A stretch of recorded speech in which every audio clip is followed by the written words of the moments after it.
Amen. Maayong buntag kanatong tanan. Maayong buntag. Kumusta ang ato ang kabuntagon? Nakatulog ra ba og tarong ang tanan kagabi?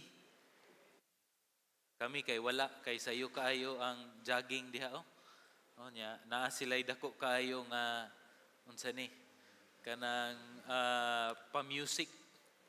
Pero okay ra gihapon. This is the day that the Lord has made, no? And we will rejoice and be glad niining adlaw og angay pasalamatan og pasidunggan ang Ginoo kanunay tungod kay maayo siya sa tagsa-tagsa nato nga kinabuhi. Karong kabuntagon padayon kita nga magsimba sa Ginoo. Nahuman na kita sa pag-awit kaniya pinaagi sa mga alawiton. And those were songs nga ato ag yung gina-treasure o gina-awit gikan sa ato ang kasing-kasing. O karon na pod taknaa, maminaw kita sa pulong sa Ginoo o parte gihapon kini sa ato ang series nga gisugdan ni Pastor Joe kadtong miaging Domingo, talking about our GCAF core values. Our GCAF core values. Karong adlaw atong hisgutan kining striving for Christ-likeness. Ikaduha nato nga core values sa GCAF. Ug kung naa ka mo'y Biblia, palihog ablihi sa ikaduhang Korinto, Kapitulo 3, versikulo 12 hantod sa 18. 2 Corinthians chapter 3, verses 12 to 18. No? It would be really good for you to open up your Bibles, not just the physical Bible, but also ang pwede pod kanang sa cellphone or sa inyong tablets. Just to give you a little background kung unsa ning ato ang mga GCAF core values, katong miaging Domingo si Pastor Joe naghisgot kanato kabahin sa pag-honor sa pulong sa Ginoo, honoring God and His Word, si God and His Word. Karong adlaw we will be looking into striving for Christ-likeness. Ikatulo is sunod Domingo, no? Devoting ourselves to loving God, to loving the church, Ikaapat, ang pag-invest nato intentionally in discipling the families and the nations. Diri mo abot pod ang ato ang love for missions work, no? Misyonhon nga buluhaton. Naapod ang ato ang pag-engage in fervent prayer, ang mga pag-ampo gyud nga lalom. Naapod ang ato ang pagtudlo o pagbansay sa ato ang mga saints or the believers of the Lord Jesus Christ, teaching and equipping the saints. So mao ni siya, no? 1, 2, 3, 4, 5, 6 GCAF core values, and for the next Sundays we will all dive into these GCAF core values. This morning we will look into striving for Christ likeness through 2 Corinthians chapter 3. Before ko magsugod or nakasugod naman ko, before ko mupadayon, magampo ta atong idoko atong ulo. Ginoong Dios, nangayo kami Ginoo sa imong kaalam, kay kung wala ang imuhang balaang kaalam, wala pud mi igong pagsabot nga makakaplag sa langit nun nimo o Dios nga pagtudlo kanamo karong kabuntagon. Wala kami mabuhat o Dios kung wala imong kaalam. So we pray for your wisdom to be here with us this morning sa ngalan ni Ginoong Jesus.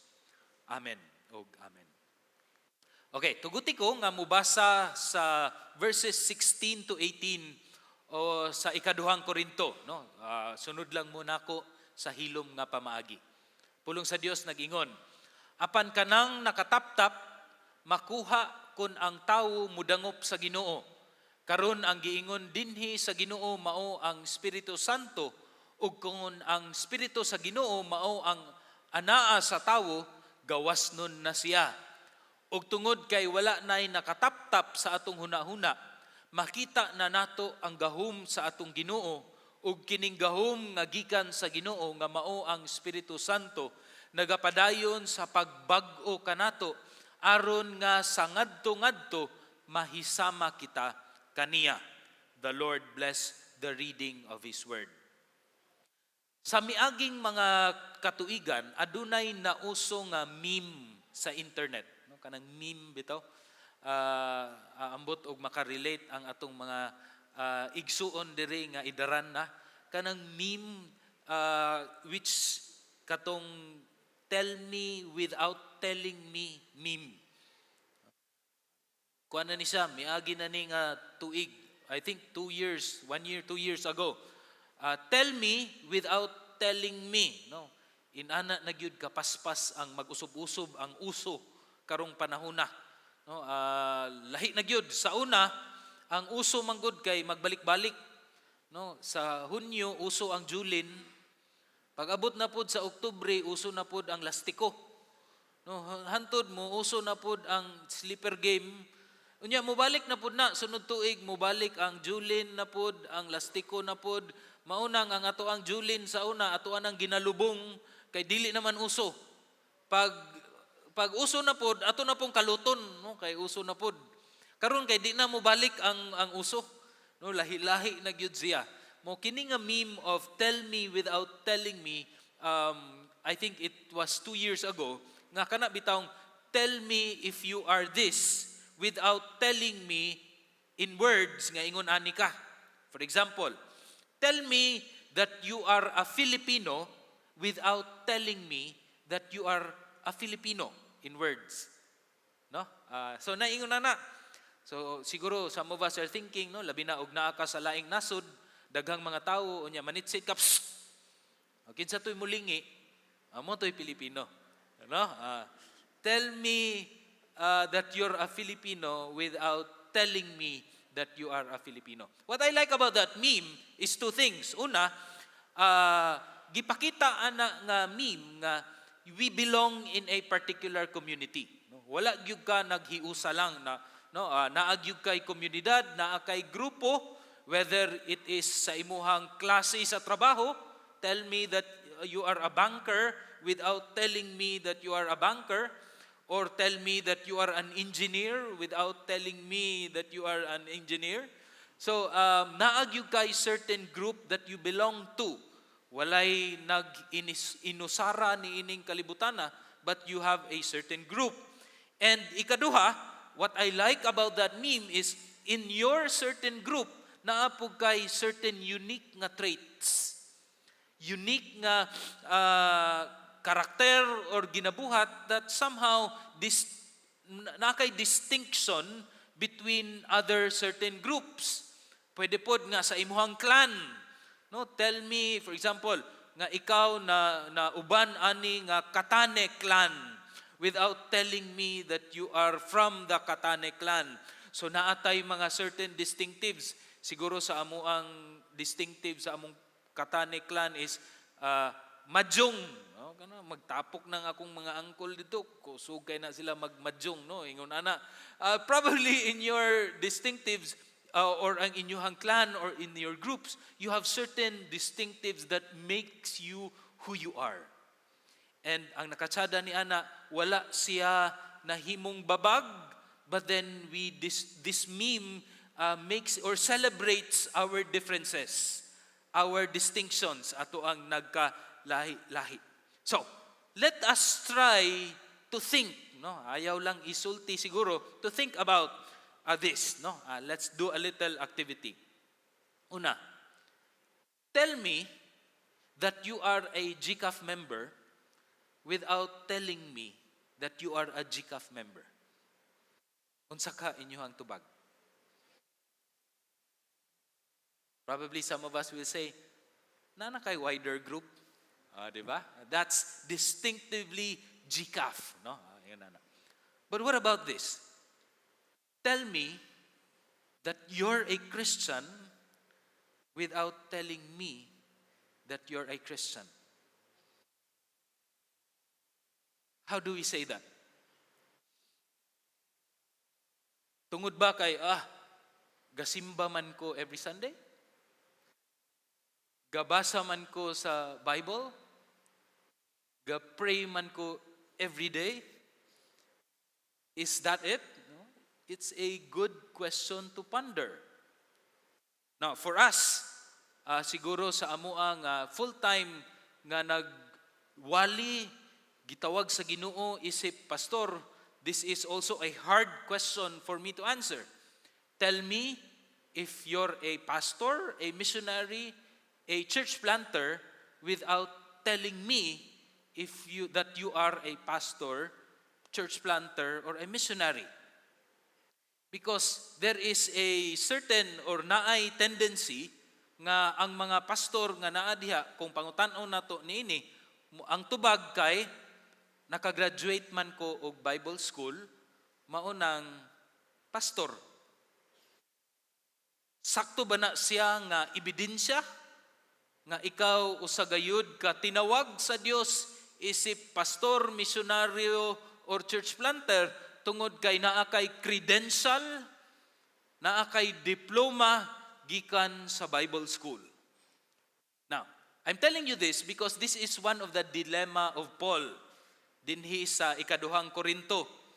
Kay sa iyahang obey sa Ginoo isip usa ka apostoles or sugo sa Ginoo para sa mga hentil, daghang mga tawo nga nagbabag kaniya nga nag-ingon nga piki mana ang imuhang pagka-apostoles, piki mana ang imuhang pag-minister diha sa Ginoo, kay wala man ka gabuhat sa ingon ani, unya wala kay letter of recommendation.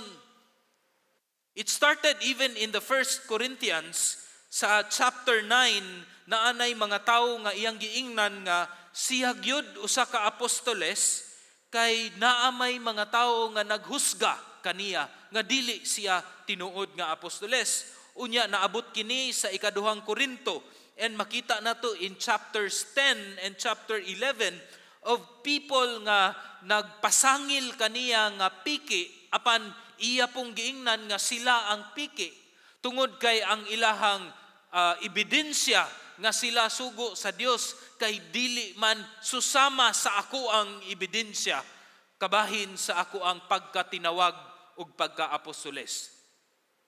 In 1 Corinthians or 2 Corinthians chapter 3, ang sugod niini nga kapitulo, gihatag ni Pablo ang iyang ebidensya nga siya gayud tinawag sa Dios isip apostoles sa mga hentil, pinaagi dili sa credentials, dili sa asa siya nga Bible school ni graduate, kundili pinaagi sa mga tawo nga iyahang giminister ug nausub ang ilahang kinabuhi pinaagi sa Dios. That is, iniingon siya. I think it was here. No.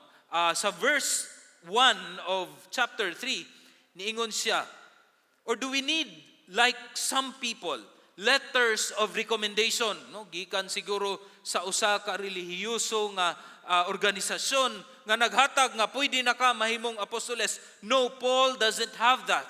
But niingon si Pablo, kamo mismo ang ako ang letra sa recommendation and written in your hearts, tungod kay nahibalan mani ug nakita mani sa mga katawhan ang kabag-uhan sa inyong kinabuhi, ang pagka-Kristo or susama kang Kristo pinaagi sa inyong kinabuhi. Which is why Paul was very confident nga siya tinuod gayud nga tinawag sa Dios isip apostoles tungod sa nausub nga mga kinabuhi sa mga taga-Korinto nga iyahang or nagminister siya kaniadto. He was so confident.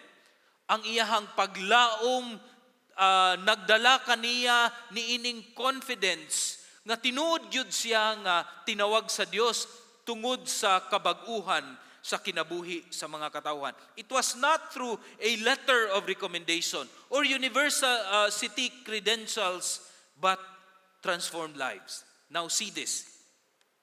On one hand, niingon si Pablo, tinuod ko, confident ko nga ako usa ka apostoles, dili tungod sa ako ang credentials or any letters of confidence, but because of the transformed lives of people.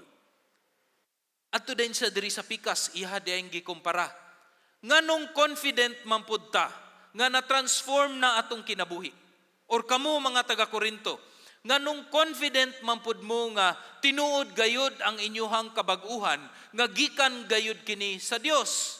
Ingon si Pablo, dili pud kini gikan sa unsa man nga mga balaod or a letter of the law or the law of Moses, kundili naatay source of transformation nga dili pareho sa uban.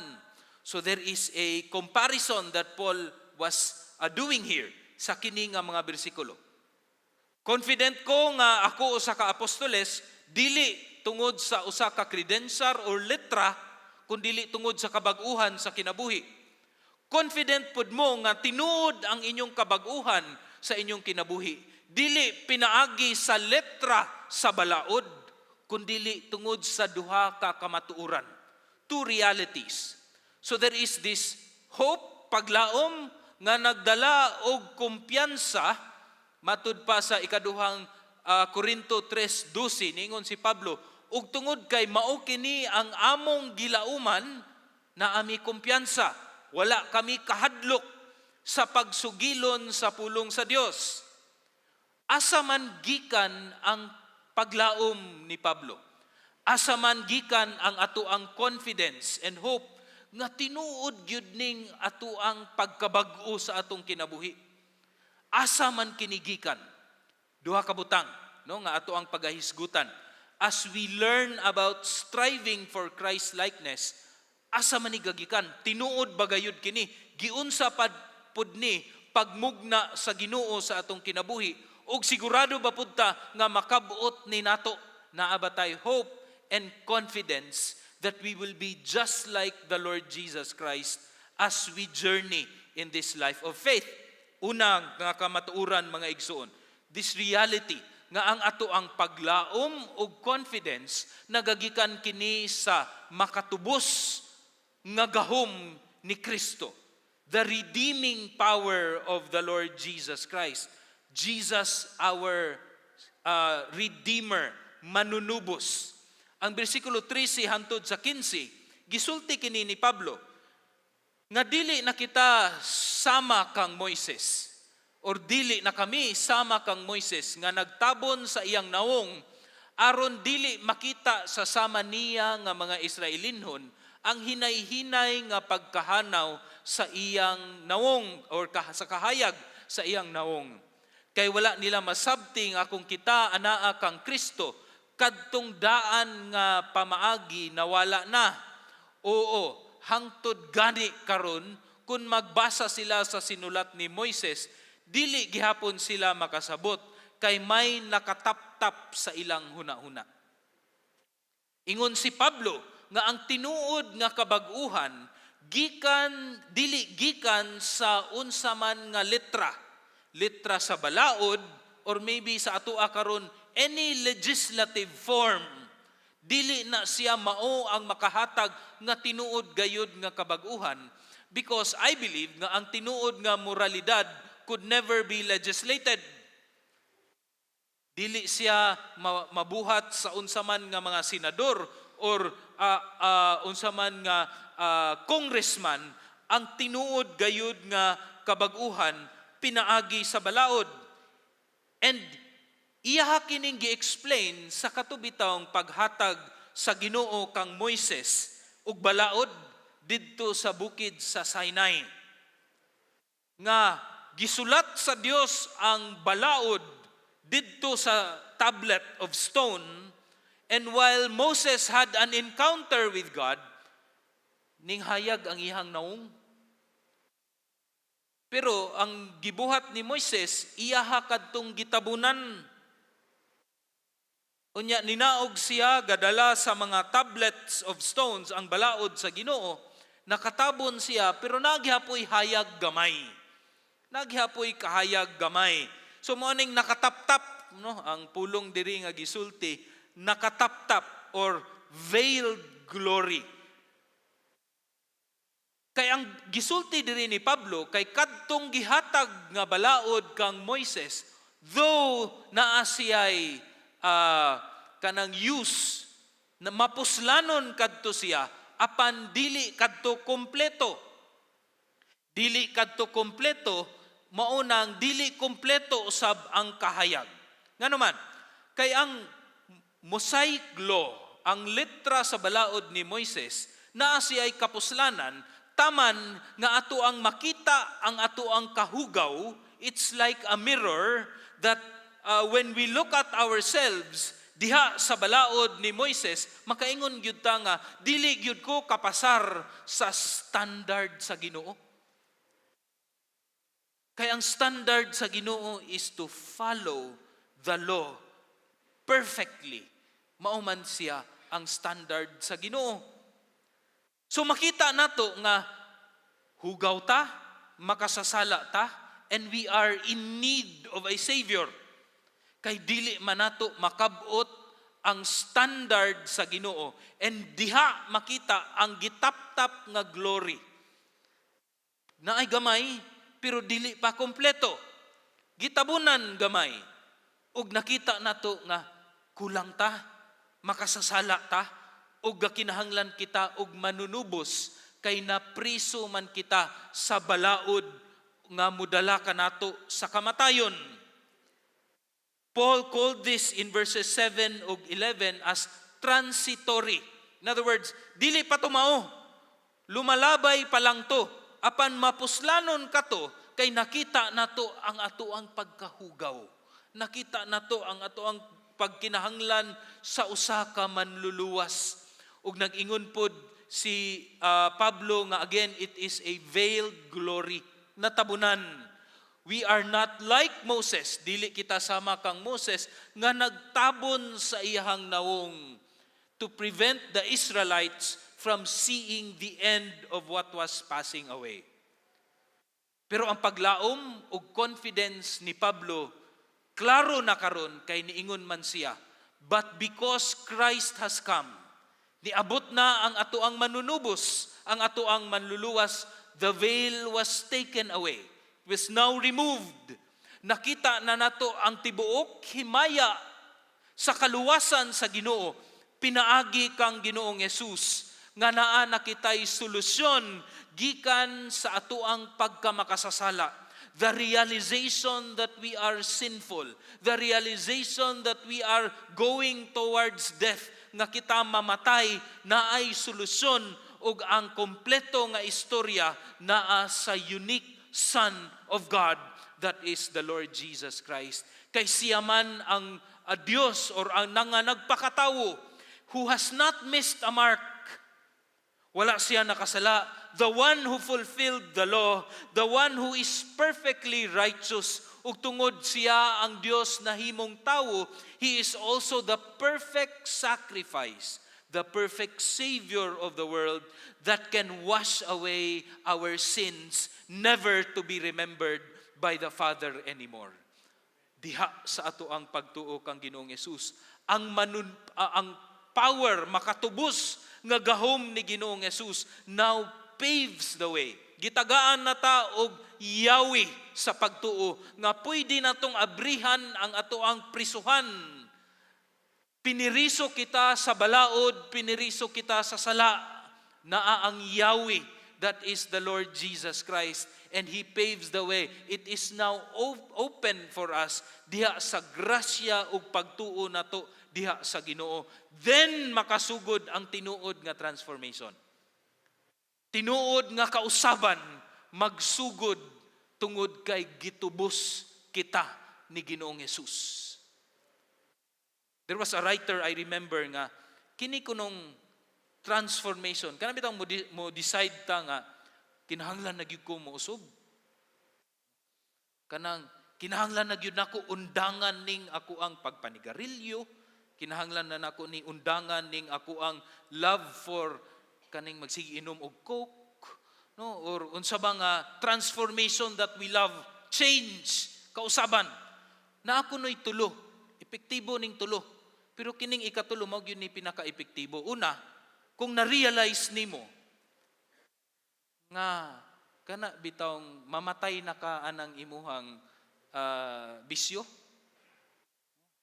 diha kuno murag epektibo na nga mousog ka ba. Labi na kung ang doktor na moingon nimo nga 3 ka bulan na lang ka, brad. May pa ang doktor tuuhan. No, ang Ginoo kay murag dugay-dugay pa. Na kay numdum ko nga naay ka ng tigtambay dito sa terminal sa amoa sa kabasalan nga grabe gyud ta siya ka bugoy-bugoy o grabe ka pala hubog. Na mild stroke. Katunga sa iyang lawas di na mulihok. Sa una, sa iyo sa buntag, didto to sa dalan, magligid-ligid sa kahubog. Karon sa iyo sa buntag, aga-exercise nas angkol. No? Kay nausog na lagi ang kinabuhi. Pero kiang-kiang na. No? Epektibo kung kanang you experience pain. Ikaduha, mausog kuno ang tao kung gilaayan na. Ang gikapuyan na ba? Kapuyan ning kinabuhi. Uy, sige ramang kog lingkod, sige ramang kog kaon. Mag-jogging siguro ko. Ano? Gilaayan na ka ba? O, labi ng kanang makaadto pug kag laing lugar nga murag dili pareho sa imuhang kultura, nga murag lain na naman aning environment nga naa ko.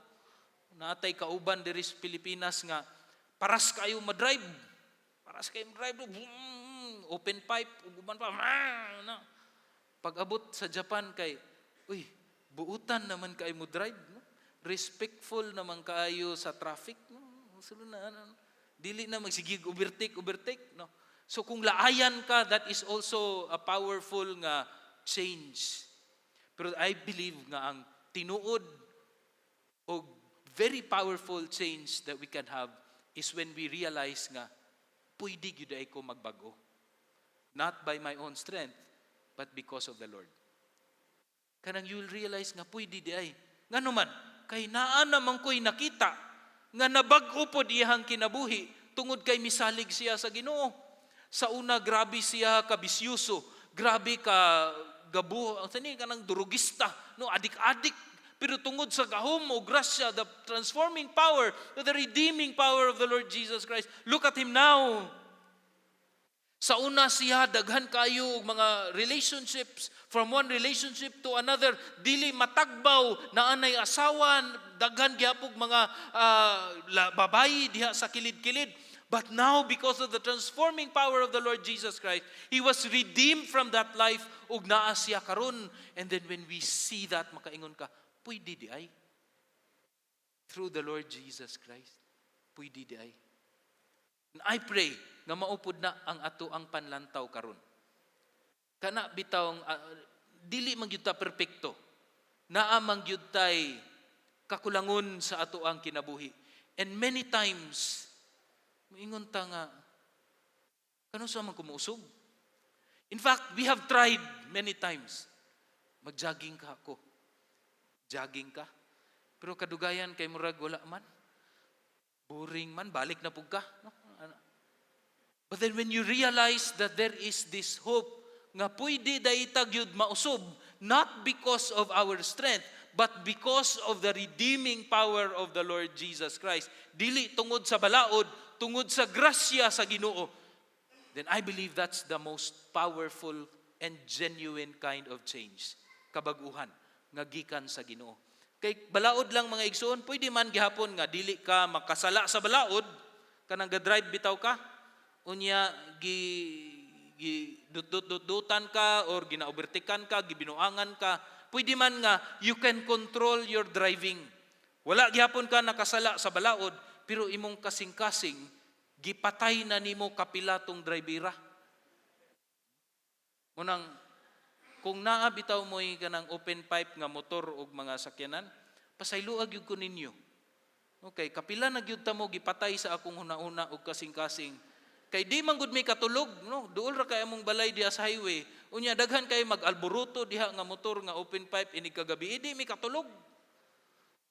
Muana ko nga Lord, one time lang be. Oh Lord, pasaylo ako. Pwede di ay nga dili ka makasala sa balaod, pero sa imong kasing-kasing o guna-huna, kapila na nimo gipatay, which is why morality could never be legislated.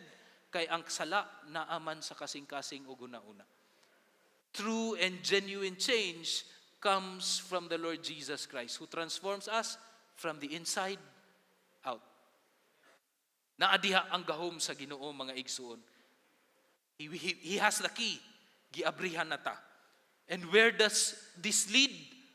Paunsa man ta makasigurado nga mupadayon kini nga transformation, mao kini ang ikadua. Our confidence and our hope comes from the power of the Holy Spirit nga maugayod ang makapabag-o.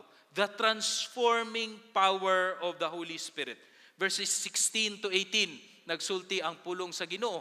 Apan kanang nakataptap makuha kun ang tawo mudangop sa Ginoo. Karon ang giingon dinhi nga Ginoo mao ang Espiritu Santo. Ug kun ang Espiritu sa Ginoo mao ang anaa sa tawo, gawas nun na siya. We are free. Ug tungod kay wala nay nakataptap sa atong una-una, makita na nato ang gahom sa atong Ginoo. Ug kining gahom nga gikan sa Ginoo nga mao ang Espiritu Santo nagapadayon sa pagbag-o kanato aron nga sa ngadto-ngadto mahisama kita kaniya. Si Pablo nagklaro na pod niining mga bersikulo nga pag-experience nato sa gahom sa Ginoo dili nagagikan again sa ato ang mga relihiyoso nga buhat. It come or sa ato ang mga sakripisyo sa relihiyon. Ang religious sacrifices can be like the letter of the law. No? Siguro for many of us, gahuna-una ta nga pag magsigi kog simba, pag magsigi kog ampo ug basa sa pulong sa Ginoo, mao kini makaingon nga ako gyud usa ka Kristohanon. Again, klaro ka ganina nga kinahanglan ta nga tubson usa sa Dios. Pinaagi kang Ginoong Hesus. Kay bisag unsaon natog buhat og maayo, naman gihapon ka sa prisuhan. Ang tinuod nga bag-o nga kinabuhi is makagawas ka sa prisuhan gikan o diha sa pagka makasasala, prisuhan sa balaod aron magsugod ang tinuod nga kabag-uhan. Paul says to the Corinthians nga we turn to the Lord and the Lord sets us free.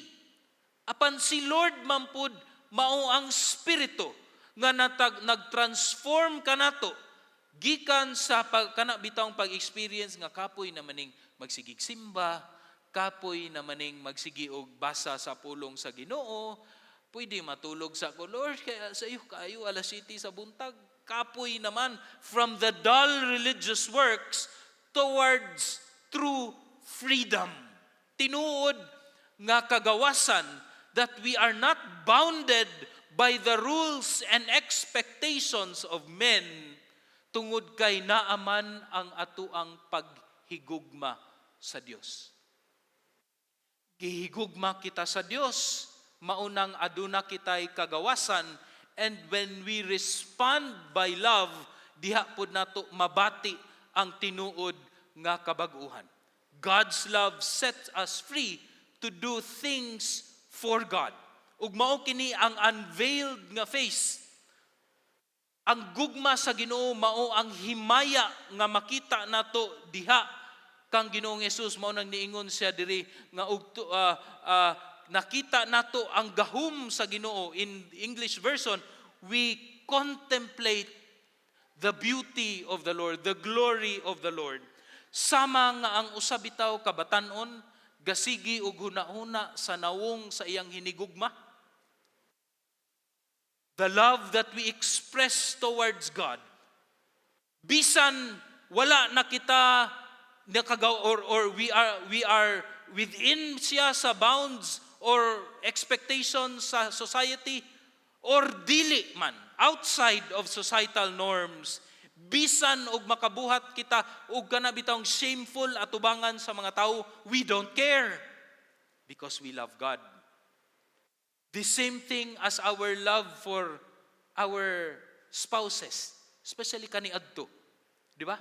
Do you remember the time nga naa kay gibuhat nga mga actions for your beloved nga mura og ulaw man to, awkward man kayo to, pero we don't care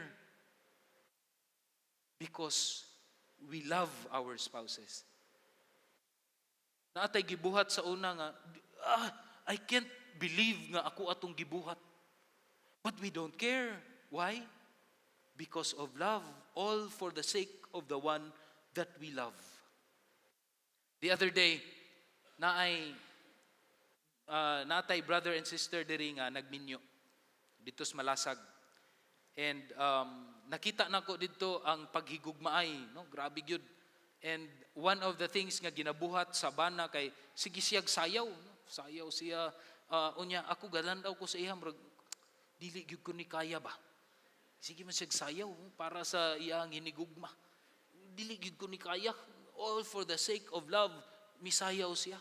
But then I remembered, kapila naman po ko ni sayaw. Bisan og di ko kabalo. Ni sayaw ko diri.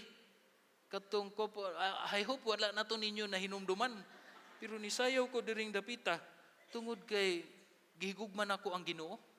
It was so awkward. But the Lord transformed me to dance because of my love for the Lord. I remember that I danced twice sa anniversary ni Pastor Al, 45th and 50th. Because of my love for Auntie Telma and my love for Pastor Al, I danced.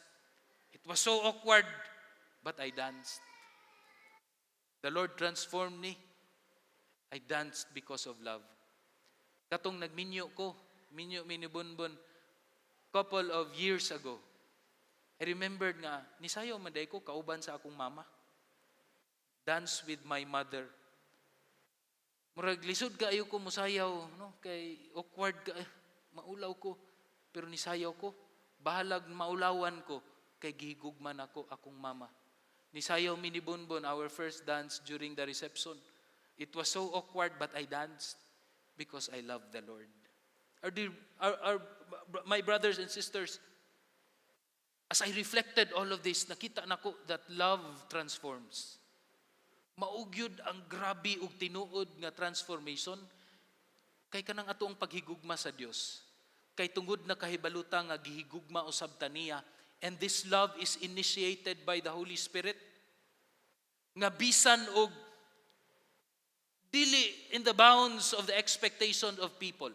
Bahalag maulawan ta in front of our families, but because we love God, we serve God. And that's the transformation, the Lord, that is genuine and that is true. It is initiated by the Spirit, fueled by the Spirit, and nourished towards the end. Perseverance, ug ang balaang spirito lamang ang makabuhat ni ana sa atong kinabuhi. Dili siya balaod. Kay sa inyuhang relasyon sa imong bana ug asawa, dili man siya balaod. Nga dapat kada buntag hugasan nimo ang plato. Rule number 1. Rule number 2, dapat kada buntag maingon gyud kag I love you ug kisan ko nimo. Rule number 3, dapat kanang pagsulti ug I love you, dapat kapulo gyud na sa tibuok adlaw. You cannot do that. Because even if you do that letter by letter, dili gihapon again ma-legislate ang love. It is done naturally, out of impulse. Even if walay balaod, do this, do not do this, we show love and it transforms us. It transforms us. Ug maupod ni ang tinuod nga hope and confidence that we have that God loved us. He set us free in the Lord Jesus Christ and in the Holy Spirit. Diha sa balang Espiritu, padayon ang ato ang kausaban, padulong diha kang Ginoong Hesukristo. Atong hinumduman mga igsuon nga ato ang malaumon nga pagsalig nagagikan sa pagtubos ni Kristo ug ang kabag-uhan sa balaang Espiritu nga gihatag niya kanato. Unsa man kini? Again, as we continue to strive for Christ likeness, unsa man ni siya? Trabaho lang ba gyud ni sa Ginoo? Wala ba tay buhat niini? Or 50% ba siya sa Ginoo? 50% pud ba ang ako ang pagtrabaho nga mahimo kong susama kang Ginoong Hesus? I believe nga kini nga parte pod sa ato ang sanctification life is, I would say, a gospel paradox. Kining duha tinuod ni siya, even though it seems contradictory, nga ang Christ-likeness is all God's work. Ang gugma sa Ginoo nga iyang gihatag kanato, it's all God's work. Through the Lord Jesus Christ, by the power of the Holy Spirit, we become just like the Lord Jesus Christ. But at the same time, this is also true. It is all your work. As you respond to the love of God, you do things for God. And it's striving. Pagpaningkamot nga mahimutang susama sa Ginoo. A gospel paradox. The book of Philippians giklaro kini. Mga hinigugma kong mga igsuon.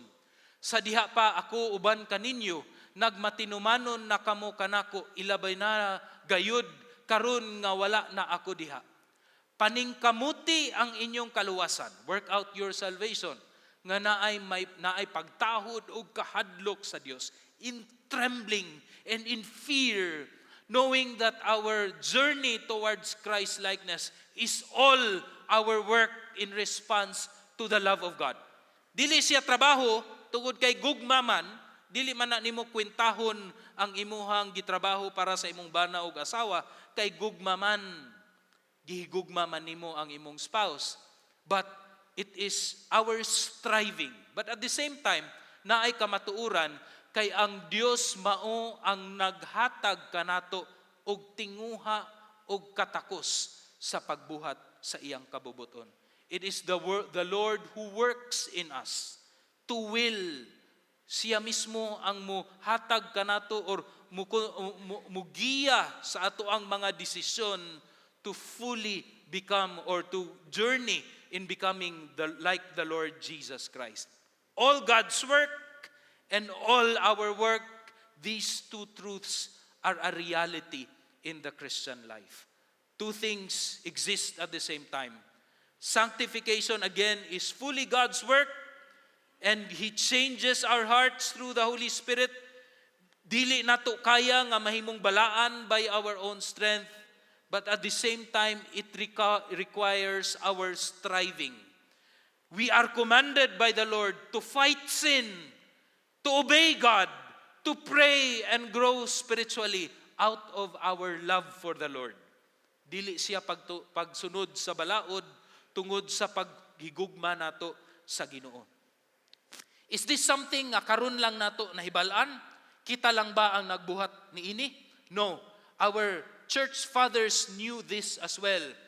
Gregory of Nyssa and Augustine of Hippo believes in this as well.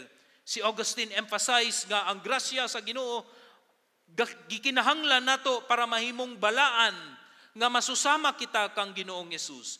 Yet he also taught the necessity, kinahanglan gayud nga naay spirituhanon nga discipline, obedience, repentance. Ang iyang famous nga prayer, it captures this wonderful paradox nga nag-ingon, grant what you command and command what you will.